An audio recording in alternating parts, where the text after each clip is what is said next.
Idaho inches closer to making firing squads primary execution method. A controversial bill advances. The Idaho Senate has ignited a firestorm of debate after passing a bill that could make death by firing squad the state's primary method of execution. This deeply divisive measure, now headed to Governor Brad Little's desk, has sparked outrage and intense scrutiny, not only within Idaho but across the nation. If signed into law, the bill would take effect next year, potentially reshaping the state's approach to capital punishment in a manner unprecedented in recent times. The bill's passage was particularly jarring given comments made by its sponsor, who controversially suggested that a firing squad execution is more effective and humane than other methods. This statement, which has been widely condemned as callous and insensitive, has overshadowed the legislative process itself and fueled public outcry. The stark juxtaposition of the sponsors' remarks with the inherent brutality of the proposed method has further intensified the controversy.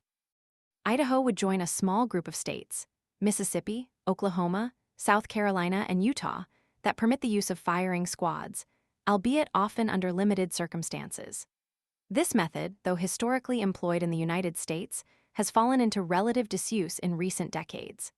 The infrequent application of firing squad executions underscores the shifting societal attitudes toward capital punishment and the evolving ethical considerations surrounding its implementation. The timing of this Idaho bill is particularly significant given the looming execution of Brad Sigmund in South Carolina. Scheduled for Friday, Sigmund's execution would mark the first firing squad execution in the United States in 15 years, highlighting the resurgence of this controversial practice. This stark reality casts a long shadow on the Idaho legislation, underscoring the potential for a nationwide shift in capital punishment procedures. The proponents of the bill argue that it offers a cost-effective and readily available alternative to lethal injection, a method currently facing challenges due to the scarcity and increasing cost of necessary drugs. However, critics contend that the bill is a barbaric step backwards, questioning the ethical justification of any method designed to end a human life and highlighting the inherent risks of irreversible mistakes.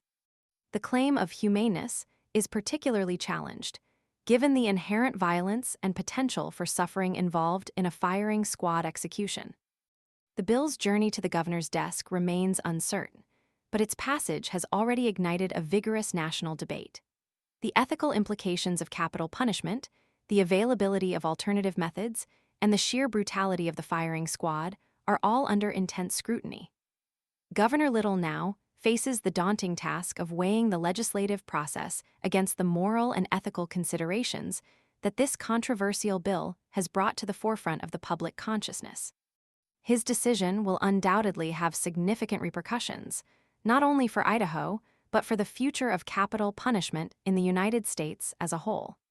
The coming weeks will be crucial in shaping the debate and determining the ultimate fate of this deeply divisive piece of legislation.